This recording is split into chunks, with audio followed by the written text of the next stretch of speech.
You're listening to the Adventure Sports Podcast, brought to you by 180 Tech. We talk with adventurers from around the globe to bring you the inspiration and motivation you need to get started in the outdoors or to keep you moving if you're already there. Episode 374. This is a State of the Show podcast episode for the Adventure Sports Podcast with Curt and Travis. Today we talk about new changes coming to the show, a new format, exciting opportunities, as well as a few product discussions and things we have done and will be doing over the summer adventure season. Hey guys, it's Travis and Curt. We are going to do a little bit different show today. You guys haven't heard from us in a while, so Curt and I are going to give you some updates, a little bit of a state of the podcast update, as well as some of our plans for the rest of our summer and some new exciting news that one of us has that we're thinking about doing with the family. So sit back, relax, and let's get on with what we're going to do with the show. So Curt, hey, how's it going? What up, man? So I think, first of all, let's talk about the show a little bit. We are coming up on 400 episodes. I think if I counted ASP stories and our little bonus episodes, we're probably over 400 at this point. But man, that's quite a milestone that we're coming up on. Excited? How do you feel about that?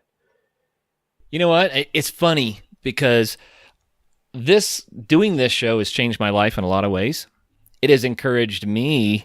I mean, you know, hopefully our listeners listen into a show and they get a little bit of encouragement. Maybe they go out and try something and, you know, but think about the person who's listening to every single show and working with the guests and hearing from these amazing interviewees all the time. Man, it motivated me so much that I guess initially it was just so impactful. But I don't mind being candid about it. We've done the show so much now for so long that it feels normal. You know what I mean? And I'm super excited about the show continuing on and hitting that 400 mark, that 500 mark, that 1,000 mark later on. But you and I have had some kind of soul-searching moments about, well, where do we go from here, right? Because after about 400 episodes, the show hasn't done everything for our families and for us that we wanted it to do. So we're trying to sort that out. I'll just be real candid. Yeah, absolutely. Well, speaking to the being more adventurous because of the show, I hope our listeners are kind of thinking the same way. I was talking to Jen, my wife, the other day, and you know, she was kind of jokingly groaning about the schedule, because I keep coming into the house and saying such and such weekend is booked up now, you know, because we're, you know, doing this and doing that. And I think that as we've been doing the show, each season, each spring, I tend to fill up my adventure calendar earlier and earlier in the season, which has been great. I think compared to how adventurous I was before doing the show, it has grown so much by comparison. You know, we used to get out and do things, but it was occasionally, and we would just do one or two things. And now it's just like, I gotta book up all these weekends, you know, before we lose our summer and we're already into winter, and we're only talking about April and May, you know, and you have that fear of losing your season already that early. So that's a good sign, I think. That keeps us going. Yeah, no doubt about it. It's like we said, wow, probably a year ago when we did something like this. You know, our bucket list gets so full, we know that we don't have enough lifetimes to take care of everything that's in the bucket. And that's fun. It's a fun place to be. I love the idea of getting the inspiration from our guests and saying, that's something I've got to do. Someday, somehow, I've got to do that. I hope that's what the show is for people. Yeah. And that's the point of it. Yeah. So, you know what I think we ought to do to keep the show interesting for everybody, because we don't want to just blab. I think we ought to tell some jokes. We just glanced online and found that there are a bunch of adventure sports related jokes. And so we thought it might be fun just to throw one in here and there, and we'll give credit to where it came from, so we're not just completely plagiarizing. But here's one for you. This is on the website adventureprotocol.com, and it's 21 jokes that climbers will understand. And then here's the first one. What do you call a climber who has recently been dumped? What? Homeless. Oh, I think the poor climbers are going to get a little bit of ragging on today's show, but that's fun. It's all fun and games. That's funny. we'll have a couple of more of those later on. Oh, there's the one. You got to tell this one. The difference between a golfer and a climber? Yes. What's the difference between a golfer and a climber? One goes whack, crap, and the other one goes crap, whack. Oh, that's bad. Okay, one more. It's kind of messed up. That's bad. What do I do? One more. Oh, what's the difference between a climber and a savings bond? What? A savings bond eventually matures and makes money. I keep picturing El Dorado Springs, just south of Boulder. Every time we tell one of these jokes, there's guys are all down there, and it's all about them. Climbing's good. Climbers are great. They all live in vans, which I can relate to. Sometimes I'm jealous of their lives. So, no offense, climbers. Well, and it's important to say that you can be a climber without living the dirtbag lifestyle, you know? And the dirtbag lifestyle has its rewards too, so we're not against it. But no anyway, doubt. it's just kind of funny. Kind of funny.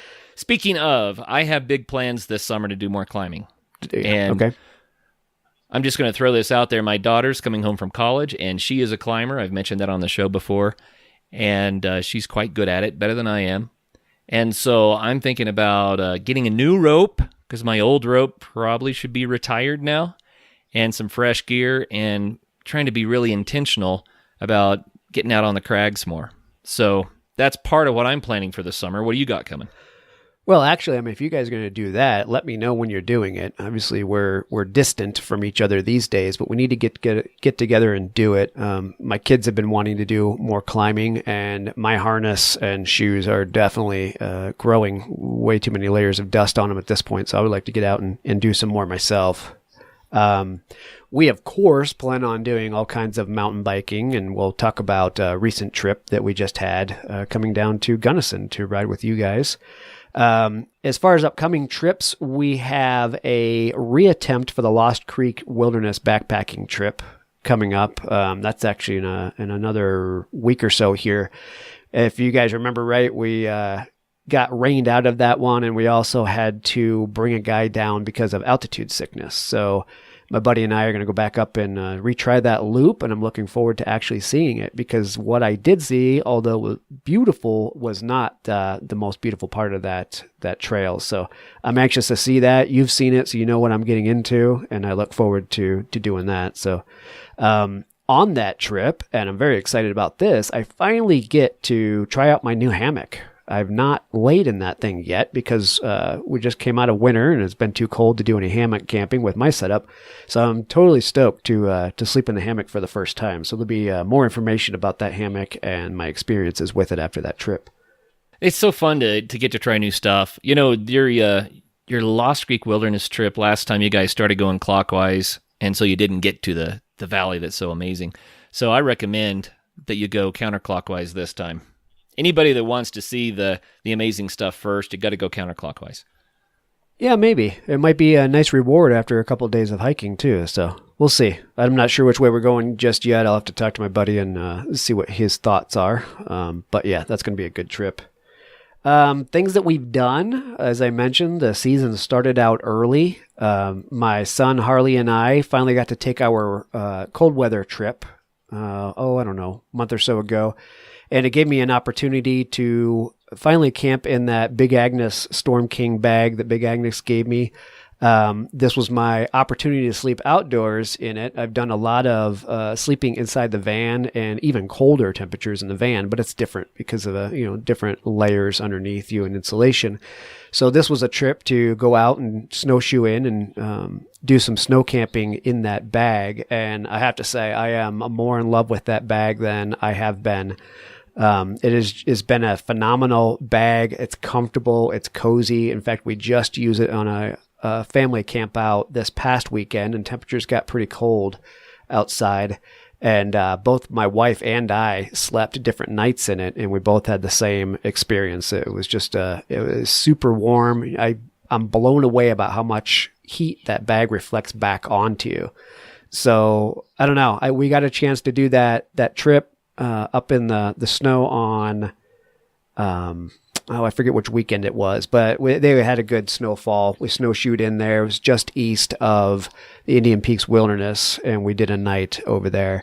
That night was crazy windy. In fact, off in the distance, it sounded like a massive waterfall. The wind was blowing so much that night, and the bag just kept me all kinds of warm. They included a sleeping pad with it that works with the bag. So in this bag, the sleeping pad has to be under the bag because there's no insulation in the bottom of the bag. That's the intent of the bag, is to put the sleeping pad in there. But between that sleeping pad and the bag, I was crazy comfortable. So I'm definitely indebted to Big Agnes for setting that bag. It has been the best sleeping bag I've ever owned at this point. So just because I'm curious to hear it again, I kind of remember how that one's laid out, but it's not standard. It doesn't have insulation all the way around, right? Yeah, that's what I was saying. So on the bottom, there's about a foot of, it's just nylon, foot wide of nylon, all the way down the length of the bag. So if you wanted to use this bag out on the ground without a sleeping pad, you'd be cold because there's no insulation there. But the upside to that is it cuts down on the bulk of the bag itself. So when you're going to have a sleeping pad anyway, which most of us are going to have, then they strip out that insulation on the bottom, and then your sleeping pad takes place of that insulation. So between the sleeping pad and the bag, you're plenty well off the ground and plenty cozy inside it. Cool. So when you and Harley went out for your winter camp, how cold did it get? It got down to about 20 degrees. I had a thermometer with me, and I looked at about midnight, and it was 25. So then between that and, the overnight temps continuing to drop, I estimate it was about 20 degrees that night. I've been in that bag in 17 degrees. But like I said, that was inside my van, which isn't insulated, any more than a regular passenger van. But the difference being that there's a lot more insulation in my bed underneath me. So even though the temperatures were 17 degrees inside the van, it was a little bit different experience. That's why I wanted to get out on an actual winter trip, lay on the ground, and see how it worked with the sleeping pad. Yeah, and it worked well. So that's a 0-degree bag, am I right? Correct. And because of its design, it compresses down pretty well. Yeah, it's down, so it compresses smaller than any bag I've ever owned, yet it's still warmer than any bag I've ever owned. Okay, so there are comfort ratings on these bags, and most of our listeners probably know this if they've ever looked at sleeping bags, but a 0-degree rating for some people is a survival rating on those bags. Some manufacturers use it as in, you'll get through the night. Other bags, it's a true, better comfort rating. And in Europe, they've even created some sort of an industrial norm so that everyone is using the same scale. But do you know, is this one from Big Agnes, is it the true comfort rating or more of the survival rating? I believe it's the comfort rating. And I say that because judging, basing the 17 or 20 degree temperature and judging the amount of heat that was reflected back at me, even that 20 degree night, I actually got too hot in the bag, and I wasn't in there with anything but shorts and a t-shirt. So I can't imagine it's a survival rating at 0 degrees when it was reflecting that much heat back on me at 20 degrees. So I'll have to look it up, though. So it's a good question. My bag is more of a survival rating. I know that. It's a 0-degree bag. But if I were in anything near 0 degrees without having layers and layers of clothes on and being in good shelter, I would be cold. I'd be very cold. Yeah. So the way I see this one is, like I say, I was in shorts and a t-shirt, on a 20-degree night, and actually a little bit too warm. If I were in 0 degrees in this bag, I'm sure it'd be plenty comfortable, but I'm sure I would have a long sleeve shirt and long pants and probably socks on. But at that point, I don't really plan on sleeping in anything colder than that anyway. At that point, I'm probably sleeping in my van. Right on. Well, I'm glad you finally got to go out and do a true winter camp.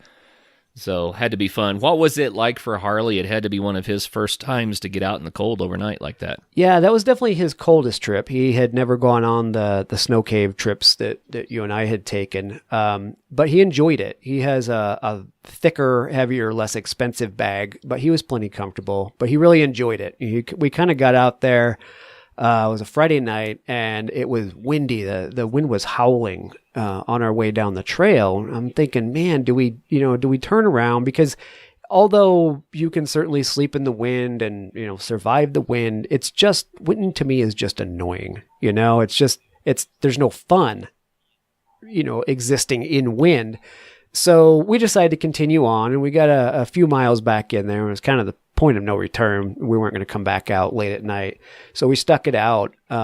But he really enjoyed it. It was one of those things one of those trips that kind of, screamed adventure in the sense that everything wasn't perfect. It was kind of ugly weather conditions that night, and the tent was blowing, leaning over and hitting us in the face while we're trying to sleep and that kind of stuff. But, it makes for a fun story. So he loved it. In fact, he's away on a 4-day backpacking trip this weekend. So we'll have to, he's out by Steamboat Springs. We'll have to get his updates when he gets back and see how he liked that. That'll be his longest trip that he's ever been on. Right on. Well, you guys have been doing a little bit of travel, and you have a whole lot of travel in your future. I'll let you talk about that. But I just came across 31 travel puns so bad that they'll make all your friends and family leave you. And this is on Mpora.com, Mpora.com. And I'm going to share a couple of those because there's some in here. These are puns, right? So they may not be that funny, but here you have to think these through a little bit. If you don't get it right away, think about it. My suitcase started crying when I picked it up. I was carrying emotional baggage. Uh-huh. I don't think they said they were bad. Let's see. There's a couple in here that might be a little bit more creative. The food on my flight wasn't very good. It was a little plain. I like that one, actually. Okay, enough. All right, we better move on before everyone quits listening. Yeah, a bunch of people just clicked off there. So, what else do we have on the list to cover? We wanted to talk about where we're going to go with the podcast. Why don't we dive into a little of that? Because the future of the show is what we're talking about. Yep. Status of the show, future of the show. So here's the deal. We're talking about almost 400 episodes. We put a lot of work into this show. It's been a lot of fun. I think right now, if we were completely candid, to us, we lack a little motivation. One, because we've been doing it for so long, and two, because we've kind of plateaued in a sense. So I bring that up because what we're looking to do is inject a little bit of change, a little bit of excitement and enthusiasm and motivation into our show. I think it's going to be great for us, and I think it's going to be great for the audience. So some of our plans to change the show up include the whole Patreon thing. So one of the things we want to do is put some content behind Patreon. Obviously, this is to get more people to become patrons because that brings some income in for the show, which is part of our motivation. We won't lie about that. But what it allows us to do is build a community of members on Patreon that are more engaged and helping out with the show.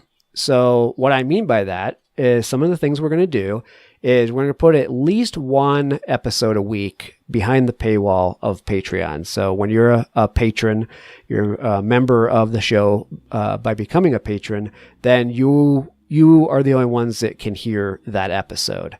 So we're going to break up what we put out each week, kind of in a half and half scenario. And the patrons will be able to hear the free episodes that we've always released, but they'll also hear the Patreon only episodes. And by becoming a Patreon member, you're also going to get a lot of other perks because you're donating to the show. And what we want to do is when we review stuff and we get these demo things, we're going to give a lot of these things away to you Patreon members. So right now, I did a quick tally of the things we have to give away right now, and we're over $800 worth of of giveaways that we're going to be doing in Patreon. So two of the things we're going to do are the bark baths that we got as demo units to try out. We're going to give those away, Curt's and mine. Those are $150 each, those bark baths. We have a Tensile tent. We had the guys from Tensile on quite a long time ago, actually. And this is the tent. It's kind of the cross between a tent and a hammock, and you string it up between 3 trees. And so you're up off the ground, but you still have the protection of a tent. We have one of those. They gave us as a demo unit. That's about a $300 tent, so we're going to give that away. The snowshoes that you reviewed, was it Faber was the name? Yes. Yep. So we're going to give those snowshoes away. Those are worth $170. And we also have another pair of the Aftershokz bone conduction earphones. We gave one pair away a while back, and we have another pair to give away to you guys. So if you missed out on the Aftershokz contest, then here's your next chance. It costs you a whole $5 a month or more if you want, but $5 a month, and you can be a part of this and be a part of these contests. So these giveaways are only going to be to Patreon members at this point. Plus, we have all these books. We interview a lot of authors, and one of the things they do is send us copies of their books so we can kind of review it and know what the book is about and what to talk about. So we have a good handful of books that we're also going to be giving away to Patreon members. And then, of course, future things that we happen to get our hands on and demo and review, we're going to be looking to give those away too. So that's a ton of benefit for becoming a Patreon member, but that's not it. We're discussing, like I said, additional patron-only episodes, but one of the things we want to do is bring you guys in on the development and the direction of the show. So Patreon members will get a couple of opportunities there. One of the opportunities will be being a guest host for someone coming up on the show. So if we have somebody that is a good, a thru hiker that has done the Triple Crown or something like that, and you as a guest and a Patreon member are planning on doing your own thru hike, we want to give you guys the opportunity to join Curt in the interview with our thru hiking guest and give you the chance to ask your own questions. So we might not cover all of the questions that you guys want to ask or want to hear answers to. So this would give you guys a chance to join us on a Skype call and help interview that guest and be a part of the show and the interview and get the answers that you're looking for. We also want to give our patrons a chance to chime in on the kind of the direction of the show. You guys can ask questions remotely. So if we have a guest coming up and you don't necessarily want to be part of an interview, a guest interviewer, you can submit questions before we actually do that interview, and we'll have Curt ask the upcoming guest those questions that you guys have fielded. So these things are only available to Patreon members. So we hope that you guys consider helping the show out by doing that. We produce a lot of content. Like I said, 400 episodes. We've been doing a lot of work for this thing, and we do have some sponsorship, but the reality is sponsors haven't fully embraced podcasting yet. So the money that comes in from sponsorships is just, it's a little bit. I mean, it helps move things along, but it in no way, with the way it is, in no way, entices us to kind of keep going indefinitely with the show. I think we need a little help there from our audience as well. So what we're trying to do is produce good quality content and give you extra material that you wouldn't get otherwise, and see if we can't get some assistance from our audience as well. I mean, if you think about it, you have an Amazon subscription, a Netflix subscription, or you go rent a movie. $5 is nothing we're going to rent a movie for $5 probably at least once a weekend, 4 times a month. Well, $5 for the entire month to get the podcast and the additional content, I think is a phenomenal deal. So we're kind of hoping you guys will help us out and consider becoming Patreon. So I spoke a lot about that. What do you have to add to that, Curt? I think the thing is that we believe that what we're doing with our show has a lot of value, and finding ways to let the show really support itself, that really matters for the continuity of the show. If we're going to keep going with this thing, then it's going to have to be able to make it worth its while. And we've said that on the show before. So this is another way to do it. It's like, well, we can put more content and do more things if we have more people that want to support the show on Patreon, but let's make it worth their while. So it's not just a donation, but rather it's a way that they can get content and a chance to win some cool gear and an opportunity to be a part of the show, So that's going to be a big deal for us. And you want to talk about the new content that you're wanting to start on the show, or are we too early for that? Oh, no, I think it's a good time for that. And so one of the things we want to do for new content, and we're looking at just putting this behind the Patreon system. So only Patreon members will get this. But I want to do a new series, kind of a spin-off, but it's still under the same Adventure Sports Podcast brand, is essentially a Life Outside the Box series. These episodes would be talking to people about how they've figured out how to go live life differently. And we touch on that a little bit with some of our adventurers. We find out somebody lives out of a van and makes a little bit money on the side doing this or that, but ultimately they're living the life that they want by sacrificing, maybe as an example. What I want to do is delve more into people that have figured out simply how to get the best of both worlds. They figured out how to live outside the box, meaning they're not a person that just goes to their 9 to 5 every day, sits in traffic, but they're still making an income. It didn't come from inheritance or a trust fund or something like that. These are people that actually have figured it out, because I think a lot of people would love to do that. I am working on that myself with my own family. You and I are already there to an extent. We both delved into that, but I'm looking to take the next step myself. And I think a lot of people in this day and age have the same desire and the same dream, but they just can't figure out how to make it work.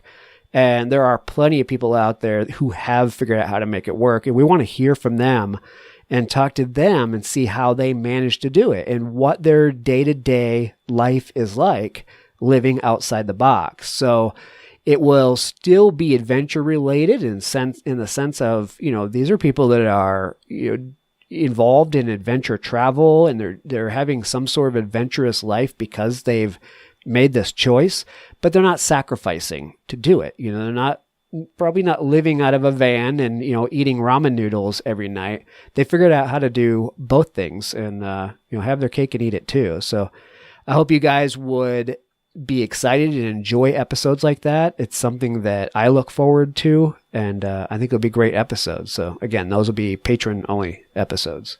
Patron-only episodes. I'm going to do an episode in the near future that's going to be talking about ways to make your life more adventure-friendly, if not get all the way to an adventure-focused lifestyle. I think that matters. There are lots of practical things that people can start doing in their everyday life, and it's kind of a skill.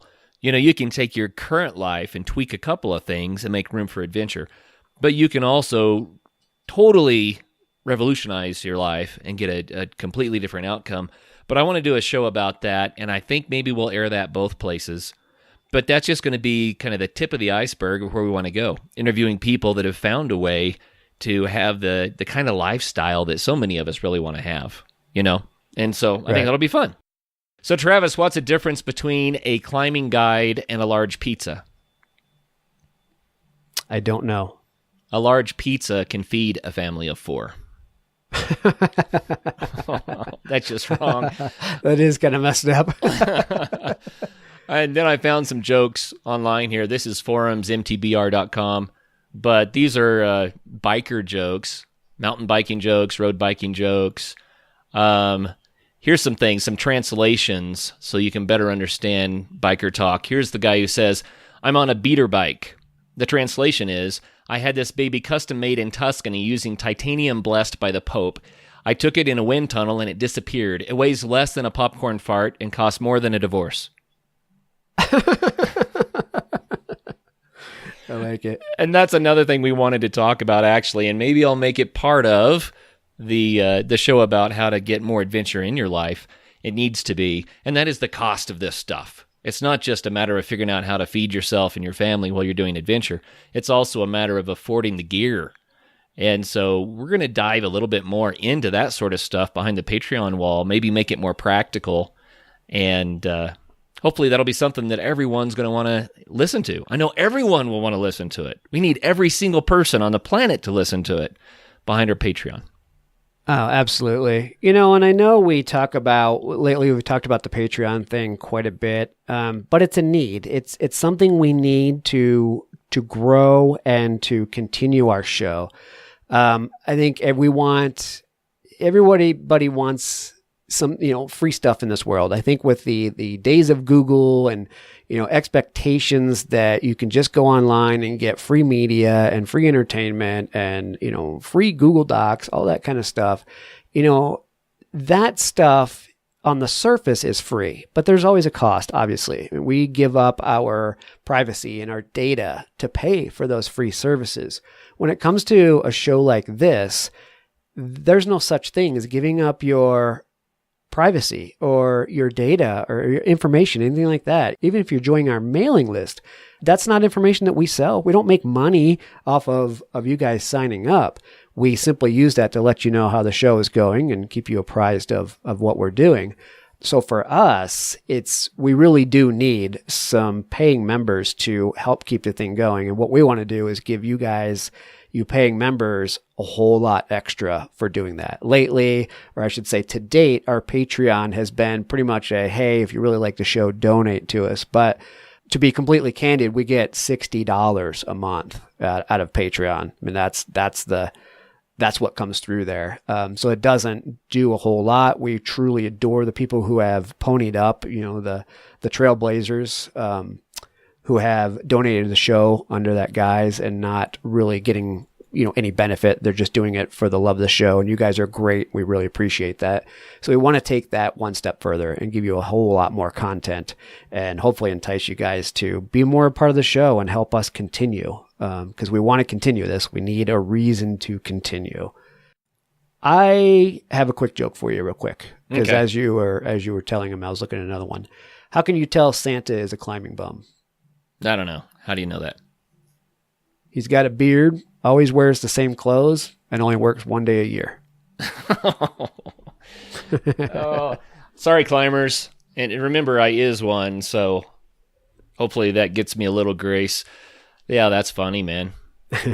That's funny. Let's talk about, I'm gonna put a little bit out here. One of the things we've been working on as a family, in my family, is that my wife and I, we counted it up 17 years now, have always had a dream of going and living full-time on an RV and still making money, earning an income, but showing our kids the country. Our kids are homeschooled, and what we would love to do is go to the place that they're going to learn about and show them first person. So they can lay their eyes on it. They can experience it, see it, smell it, feel it, the history of our country, and they can go there and be a part of it. We've always wanted to do that. We've been searching and waiting for the opportunity to do that because it's a tough thing to do. It's a tough thing to figure out. How can you make money on the road and do that? So we are in the process of seeking out the correct rig, truck and trailer for our family to live on. We're getting our house ready to rent out for a year, and we're going to go get on an RV late summer or fall, and we're going to spend a full year on the road doing that. I can't wait for the chance to get that done. It's been 17 years, and we're finally there, and it's very exciting. It's scary at the same time. This is not an easy process. In fact, when we finally made the decision recently that we were absolutely going to do this, it went from window shopping and dreaming to, oh crap, this is reality. I've got to figure out all this stuff because there's so much involved. So it all of a sudden became stressful, which is okay. That's good. But we're going through that process. And one of the things I look forward to do is sharing that process with our audience while we're on the road. So we haven't figured out how we're going to do that yet. I'm thinking about doing some video stuff. So it would be neat to start up a YouTube channel. I should say continue our YouTube channel, which doesn't get a lot of a lot of videos uploaded to it. I would like to do some of that stuff, but certainly you and I will chat about things that we're experiencing, the good, the bad, the ugly, all of that stuff. So I look forward to sharing that experience with our audience. And that in part is kind of why we thought maybe this whole Life Outside the Box series would be a good one to start up, because I think so many people have that desire and just aren't sure how to get started or how it goes, or, will they like it, a year after they start. And who knows if I will, a year into it, we might be pulling our hair out and saying, forget it, we're done with this. But you guys will be able to get to know about how that's all going with us. So pretty excited to start that and to share that. Oh, that's cool, man. Let's unpack that a little bit, because you can't just say we're going to move out our house and hit the road and be on the road for a year. Come on, that is so much. First off, hopefully the Adventure Sports Podcast will help to make that a little bit easier. But the reality is that's not how you're paying for this. What did you have to do with your career and your lifestyle to be able to pull that off? So as you listeners, I'm sure you know, we've talked about it enough. Curt and I still work full time. We are not doing this show, on the income that is coming in, far from it. So we both work full time. In my recent career, I've been working full time at home for the last 3 years, and I'm moving to a new position, taking a new job that is also full-time at home, but includes the additional freedom of being able to do my work from the road, no matter where I am in the country. It's a little bit more independent than it has been in the past. So our life kind of came to a head. I had the opportunity in my previous position to do it, but we had kids' activities that they were involved in that were kind of keeping us anchored to our hometown. And it's a recent development that the kids are kind of at a point in their life where their activities aren't necessarily anchoring them right now. It's not keeping us here. My wife is a stay-at-home mom and homeschooler, and I work remotely. So we've kind of gotten to the point where everybody at this point is on board saying, yes, I'm in. You have to kind of get buy-in from all family members, I think, if you want to have a happy existence, in a situation like this. So we've kind of come to this point where we can finally say, yes, we're all on the same page and we want to do it. So that's why we're taking this opportunity now. We fear our window of opportunity is going to close quickly if we don't jump on it now. We want our kids in a certain age range to be able to do this. Once they get a little bit older, we want them to be back with their friends and doing their either one day of school with friends that they normally do, and to do the high school thing and all of that. So right now is our chance to do it, and that's why we're jumping on it. So it's not been an easy thing. It's not just falling on our lap, but it's kind of like, okay, if we want to do this, we're going to do it now. So that's where we are right now. That's cool. So there are some key points I want to pull out there. One is you got a location-independent job, and, we should probably talk at some point about how someone does that, but I can give a few clues. You build a skill set that is such that you can provide a service to people without much guidance, and that you are the expert, and then people will come to you for information. And that's part of the equation of that. You mentioned homeschooling. Of course, your kids have to have school. I want to talk briefly about that, because there's a lot of mixed feelings about homeschooling in the United States. And I can say from experience, we homeschooled all our kids too. But there are people that homeschool because they say, you know what, I believe that we can do a fantastic job of educating our kids, and that we can do it in a way that really matches our family's values and experiences and frees us up to do things like what you're talking about. And there are homeschooled kids that just really excel. When they get to college, it becomes obvious, because they're the ones with all the scholarships and the ones that are doing really, really well academically and socially and everything in college. There are other homeschooled kids that might not have that experience. So homeschooling is not an excuse not to educate your kids. I just want to say that up front. Homeschooling is a wonderful opportunity to give your kids the best education. And I'm going to say one more thing on this and we'll move on. But homeschooling is not about mom and dad teaching the kids so much as it is about parent-directed education. And it really works. You can find thousands of resources that can help to educate your kids, and you can work with your kids to do that. And it's just a beautiful experience then to be a part of your kids' lives on that level. So congratulations, Travis. All the variables came together for you guys. Yeah, we'll see how it goes, and obviously we'll keep everybody up to date and on the, like I said, the good, the bad, the ugly. I mean, I don't expect it to all be lollipops and candy canes, but I think that the way I look at it is we probably will not come back off the road from this journey and wish we hadn't done it at all. You know, it may not be the coolest thing we've ever done, and we may decide that it's not for us. It could be the other way around. We could decide, man, we really don't want to stop now. Let's keep going. So we have that window open. So we're kind of where our plans are to do it for a year and then evaluate where we are.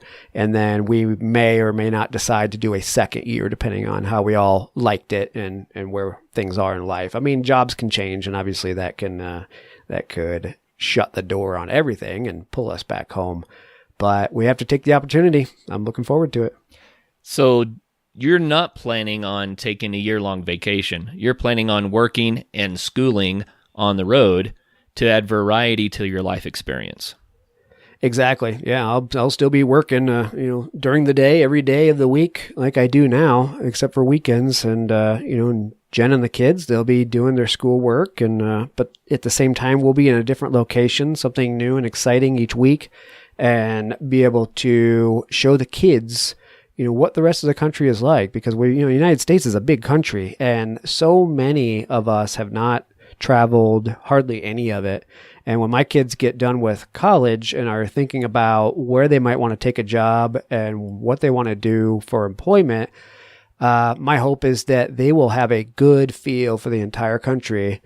If they want to continue to live in this country, they'll at least know what areas they like and which areas they don't like as much. So it'll give them a good feel for what they might be able to do in life. Mm. Something else I want to throw out there about your kids. I think this is such a cool opportunity. How would you like to teach your kids a little course on geology while you're at the Grand Canyon?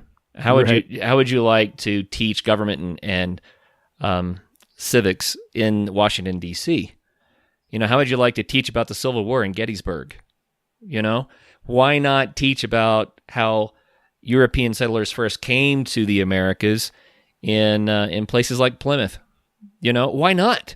It's so cool because you can take the kids there and use all the museums and the locations and build context around the education so they realize the reality of it. Instead of just dry facts out of a book, they can see what's really going on and what happened. You know what I mean? That's the most beautiful thing about what you guys are lining up here. I think it's really cool. Oh, yeah. And that's what it's all about. And it's not just the educational piece of it. Like I said, it's the experience. If you're landlocked in the middle of Kansas or Colorado, what's it like to live on the ocean? What is the humidity like? What is the air smell like? What do the birds sound like? I mean, to be able to know as an 18-year-old young person what it's like to be on the coast, what it's like to be in the mountains, what it's like to be out in the middle of the country, what it's like to be in the south, the lush south with humidity, or what it's like to be in the north up near the border of Canada. And speaking of Canada, we plan on going up through Canada as well. So they'll get a feel for what Canada is like, what the people are like around this country in Canada, and experience all that. So I think it's a huge opportunity for them, and I'm very excited and I'm proud to be able to give them that opportunity. So good things should come out of it. I can't imagine they won't. So this is what we mean by living outside of the box. It doesn't mean you're hitting the road with your family, but it is a way to say, okay, what can I do to live this one life as well as I can? What can my family do so we can live our life together to the very maximum potential? You know what I mean? Right. And that's what we're going to try to do with that new series, which is going to be, again, on Patreon. So hopefully you guys are excited about that, and you're thinking, okay, that's all worth $5 a month. I mean, that's a whole $5 a month. You kind of can't beat that. So we're hoping you guys will join us and take advantage of everything we're going to offer to our Patreon members. It's not expensive, but if we can get a lot of people in there doing that for a mere $5 a month each, then obviously that goes a long way with our ability and our motivation to keep this show going. We want to keep it going. But to be honest, if we don't get the help, there's not a lot of desire and motivation to keep doing this as a hobby. You know, you guys hopefully understand that part of it. So, hey, speaking of shows, and we talk about giveaways and sponsorships and, you know, demos and that kind of stuff, Danner Boots comes to mind. And I think that Danner didn't sponsor the show, but you guys heard an episode from Outdoor Retailer where we talked to a Danner representative. And we wanted to point out that Danner sent Curt and I boots as a demo. And it wasn't any kind of arrangement like, hey, you know, do a review on these or anything like that. They just sent them because they loved their product and they knew that we would love them too. So I wanted to talk briefly about that, give them a shout out, even though they didn't ask for it, about these boots, because I absolutely love both pairs of Danner boots I received. And I'll talk about mine real quick. So I received I had them give me, they let us choose. I got the Mountain 600. It's a 4.5 inch, mid hiking boot. And I kid you not, I say this, I'm not getting paid for it or anything, but it is absolutely the most comfortable hiking boot I've ever had. I enjoy them so much. I'm looking forward to do Lost Creek with them at this point. I've had a lot of trouble with hiking boots in the past. I have wide feet, and all my hiking boots have blown out or just caused me problems on the trail. And this is the first set that I have worn that I feel like I'm wearing sneakers on the trail. Yet I get some support out of them and waterproofing out of them. So if you guys are in the market for boots this summer, getting ready for your adventures, do us a favor and do yourself a favor. At least go check out what Danner Boots has to offer and see what's on their list of things, because I absolutely love my boots. They also sent a pair of Camp Shermans, which are a 3-inch. Technically a hiking boot, but I know you have the same ones. I like to wear mine more as a kind of a casual dress shoe, you know, with a pair of jeans or something. I love those boots. That's how I use them. I don't hike with them, and I think they're perfect for that. So I just want to kind of give them a shout out. Yeah, those low-top hikers, they look nice enough that in a casual business setting, you can wear them to the office, and I do. I wear mine to the office all the time. And they look really good, but yet you still have the tread and everything you might need if you're going to have to deal with winter conditions and stuff like that. And besides that, it's just kind of, you know, if you're an outdoorsy person, it's fun to wear a shoe that looks classy enough that you can wear it in a business setting, but still says, hey, I'm an outdoorsy person, you know? Yeah, exactly. Yep, I identify with it, and they're comfortable too. And one thing I'd mentioned about Danner boots is the ones that we have tried, they are different from other boots, and it might be hard to characterize that until you see them, but they're not exactly the same. You know, you can go to an outdoor store and try on 5-6 different brands of hiking boots, and they all are very, very similar. And one may fit you for your foot shape and size a little bit better than another, and eventually you walk out. But they're all very, very similar. I've had that experience a lot. And tried on Danner, I'm like, this is not the same boot. This is unique. So if you're looking for something that is different and might work better for you, then make sure you include Danner in your search, because they're doing some unique things with their boots. Yeah, absolutely. And if you have a way to tell them that you heard about them on the Adventure Sports podcast, absolutely, please do that for us. Again, like I said, they are not a sponsorship. They weren't even an agreement to promote their item. And if I didn't like the boots that they gave me, I would not be talking about them, because we're not obligated to. The boots, I'm so happy with the boots that I wanted to make sure we gave them a shout out, because it's a good quality product, and I appreciate them giving us a chance to demo their product. So that's very cool. I will not be giving my Danner boots away to Patreon members. Sorry. Well, one thing I want to point out is that we don't do a lot of gear reviews on our show, but I have made a promise to our listeners, and that promise continues on. If I get something from somebody to review and I really don't think it's a great product, then I'll send it back, and I won't do a review on the show. So if you hear a review on the show, it's because there's something about the product that I like, that I find unique, that might fill a niche for you, or that the product has just blown me away. Whatever it is, if you hear us talking about a product, it's not because someone sent us a free product and we're obligated, because we're not. We'll just ship it back. We're only going to let you know about products that we feel like have value. So anyway, throwing that out there again. Absolutely. That's well said. Yeah, I don't want people to think we're paid to talk about products. No. If it's something that we truly like and we think you guys could make use of or would be interested in, yes, we're going to tell you about it. If it's a product that's total bunk, then you're never going to hear about it from us, in all honesty. Yep. Even if somebody sends something to us and says, please review this on the show, if it's a bad product, then it's going to get a bad review. We're probably just going to say, hey, we're not going to run your review. We want to get into the realm of talking badly about people. But what you will get is if you have product reviews from us, it's because it's a good product. So in all honesty, I've got a product right now that I'm testing, and there's some things about it that are really cool, but there's one drawback to it I can't overcome. I think that one's going back to the manufacturer. But just, it does happen. I've got one right now that's so cool in some ways, but I'm like, I don't know if I can really throw my recommendation behind it. So anyway, it happens. Won't name any names. There you go. So, well, as long as you guys know you're getting honest information out of us, that's all we care about. Yep. So we have a loyal following, and we want to keep it that way. Mountain biking, Gunnison. Yeah, man. So I want to talk about our trip a little bit.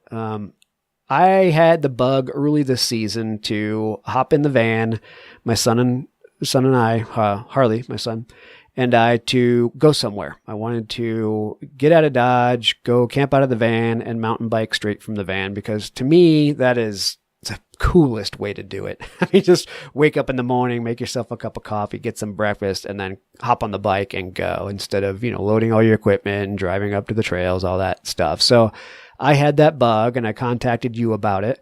And ultimately, because we had only been down to Gunnison twice, we decided that we would come down to Gunnison and camp on the BLM land near you in Hartman Rocks and have you guys up to ride. So that was a great weekend. We came down on a Thursday night.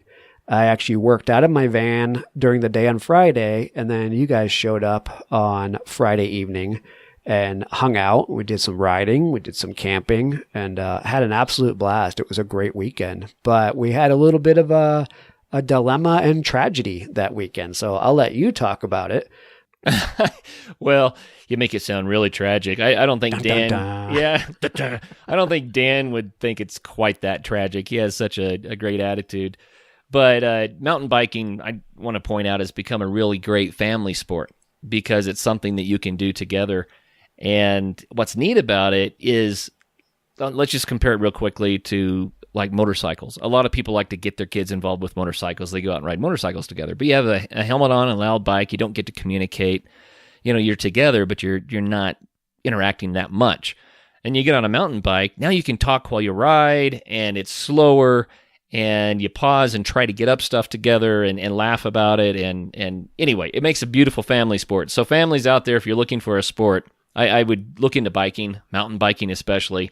It can be so rewarding. What a fun way to encounter nature and be together. But Daniel is an excellent mountain biker. And he has a cross-country bike because he races, and he does cross-country races. So it's the right bike for that. But where we were riding, a trail bike has a lot of advantages because the frame geometry and the amount of travel and the suspension just makes it a more stable bike for extreme trails. And I guess here's the tragedy of it. Daniel finally found the limit of a cross-country bike. That's a good way to put it. He's an excellent rider, and he's good enough that he's pretty game to try stuff. He headed down a trail called Freefall, and Freefall is really extreme. I mean, it would be... It's named incorrectly. I'll go into that later. Okay. But what happened was there is a rock face that just went down so steeply that without the right shoes on, you can't walk it. It's that steep. And Dan looked at it and thought, okay, this is one I can do. And he did everything right. He had his seat lowered. He got way down behind his seat, so his weight was far back. He had his arms in the right position, his feet in the right position, and he headed down this thing, and it got so steep that his bike rolled on him anyway. And it didn't roll at the bottom, which would have been better. It rolled about a third the way up this cliff. So, rolled meaning up on the front wheel and over the bars. Right. Yeah, he endoed over the bars. And, we've analyzed it. Would there be a way to ride it on that bike without that happening? And yes and no. He may have been able to have done a little bit of a manual, released the brakes, and rolled out of it. But the problem was there was a 90-degree turn immediately at the bottom of the cliff. So he he had to keep his speed in check, or else, he wasn't going to make the turn at the bottom either, and then he'd be in the boulders and the trees. So I don't know if there was on his bike a better way to do it than he did, but he went over the handlebars and dropped, probably 10 feet before he touched ground again, and broke his arm just above his wrist. So not necessarily a tragedy, but it was a setback. And he had a great attitude about it. I got to tell you this because it's so funny. The other guy that was there, Daniel was laying there, not moving a lot, not making any noise, and I know Daniel. So the other guy says, "Man, jump up, let's go." And because there's no appearance that Daniel got hurt. So I get to where Daniel is, and I look at him and say, "Hey, Dan, what hurts?" He says, my wrist hurts. And the other guy says, "Well, we'll grab some ibuprofen." I said, "No, you don't understand my son. Daniel is so darn tough that he doesn't carry on at all." And so he actually carried and rode his bike out of there himself with a broken arm and ended up with a cast, So it's like, wow, that's the way it turned out. Yeah. Yeah, that was a rough one. And we talk about Free Fall. Free Fall is a double black diamond trail in Hartman Rocks down in Gunnison, Colorado. And, it's certainly rideable, and I don't know if you brought it up. I kind of spotted a shiny object while you were talking, and I didn't catch whether you mentioned the head angle of a cross-country bike versus a trail bike. No. Okay. So when Harley and I rode down it, we were ahead of you guys and didn't realize that you were coming down the same trail. We rode it, but we both have trail bikes, which have a different head angle, which means the angle of the forks means the wheel is stuck out further in front of you, which gives you a better base to go down steep hills because you're more planted that way. When Dan's riding a cross-country bike, he has a steeper head angle, which means he's more prone to do that over-the-bar crash.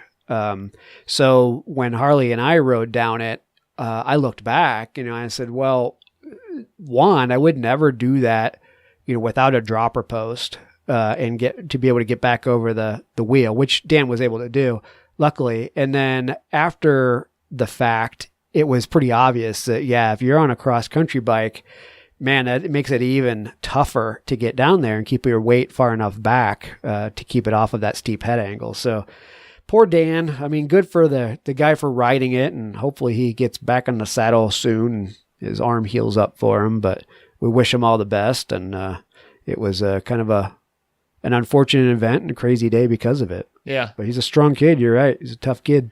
He's a good sport. He's kind of bumming because he wants to be training for his mountain bike racing this fall, and that got delayed a little bit. But he's still out fly fishing, and he's doing a little bit of one-handed biking around town and easy trails.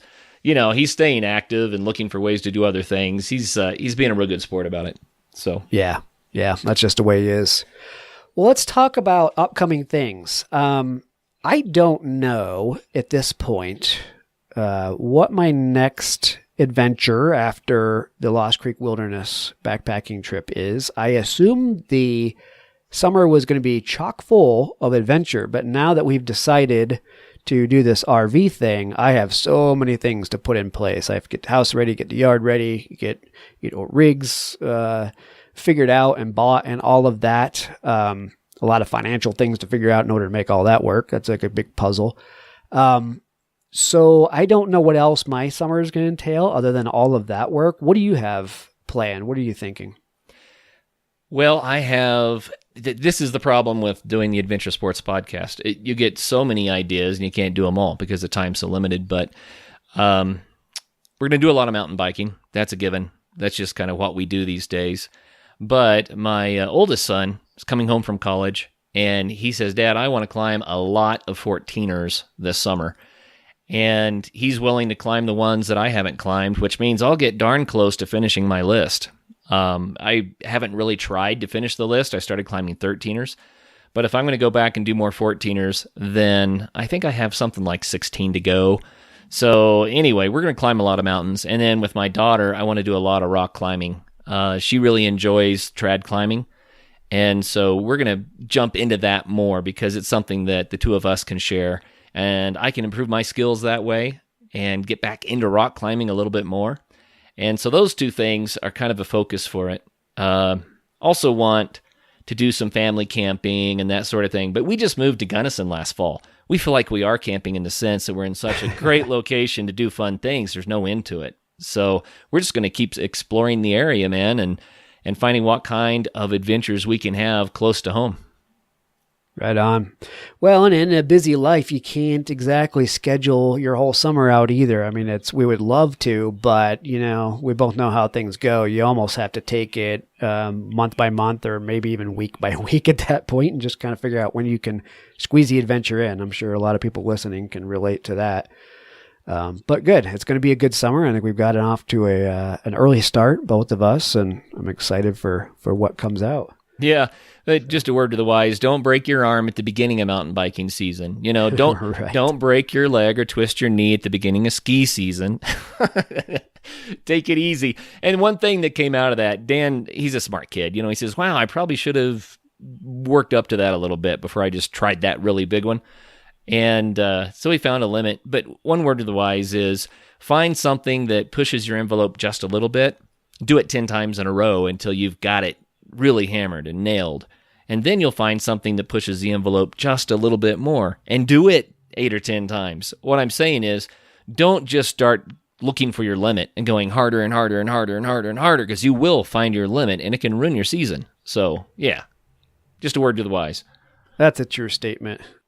All right. Well, I think we ought to wrap it up. It's actually been a pretty long episode. I'm hoping people hung in there to listen to us ramble about what we want to do with the show, and I hope what we want to do with the show moving forward is exciting to you guys. I really do. To be completely honest, we need the help. We need the help from you guys. We need patrons to help support the show. I think if things were just kind of going the way they are now, we bring in a little income, but honestly, it's still a hobby for you and I, right? I honestly think if things stay status quo, I would probably hang it up, not do the podcast, and I would go do more adventures, do more stuff with my life than sit here and edit interviews. And I'm sure you would probably think the same thing. You'd rather just, go do fun things instead of interviewing people that are doing fun things. So guys, we are truly pleading with you. Please do consider becoming a patron of the show. We're going to give you a lot more benefit for doing so, but in turn, we'll get the benefit of having that financial motivation to keep the show going. We want to produce awesome, inspiring episodes for you guys, and we want you to get a lot out of it. We want to inspire you and new people, but we need to get something out of it too. So I know we're being completely candid here, and I hope that's okay with you guys, but that's kind of where we stand, the state of the show. So I hope you guys will consider it. There's one other thing about this show that I think is important that we hardly ever talk about, but it's that we have become the voice piece, the sounding board, the forum for people who are out doing these adventures to share it with the planet and to be able to encourage other people to do the same thing. But if you are an adventurer out there and you have things that you want to share, then we are your show. We're there for you, and that's another value. Instead of just for the listeners, we are a forum for the adventurers as well, so that they have a way to share what's going on in their worlds. So I think there's value there too. So anyway, that's all. Absolutely. Well, if you guys want to get in on some giveaways, we got those bark baths like I talked about. We have that tensile tent. We have the Faber snowshoes. We have the Aftershock headphones. We have a bunch of books, and we'll have stuff coming up in the future. If you guys want to get in on that, you want to help support the show more, you want to get in on the extra episodes that we're going to be producing for patrons only, then yeah, consider the $5 a month. I mean, obviously, if you want to up the ante, that's great, but all we ask is $5 a month to do that, and we're going to give you all that stuff. And I did want to make one point. I don't think we made it clear. We, at this point, are still planning on putting out 2 free episodes each week on Mondays and Thursdays like we always have. But I think right now the plan is to put a new episode out probably Monday, and then Thursday's show will be a rerun from our back catalog, because we did realize that, we've got 400 episodes, and we know that everybody listening now is not somebody that was with us in the past. There's a good chance that you guys haven't heard them, and it's not likely that people are going to go back and listen to 400 episodes to catch up with a show. So being that we have so much content out there, we're going to start running a rerun a week plus a new show a week. So your free content will go down to 1 new show a week, and we're going to put, like I said, all that value into Patreon. So please do consider becoming a patron to help guide the show, get involved in the show, let us know how things are going in the show, what you'd like to see changed, get involved with interviews and upcoming questions, all that stuff you guys will get to do. So I hope you guys consider it. Yep, I agree. And thanks everyone for listening. And thank you for listening to all the shows. The number one thing that you can do to support the show is to listen.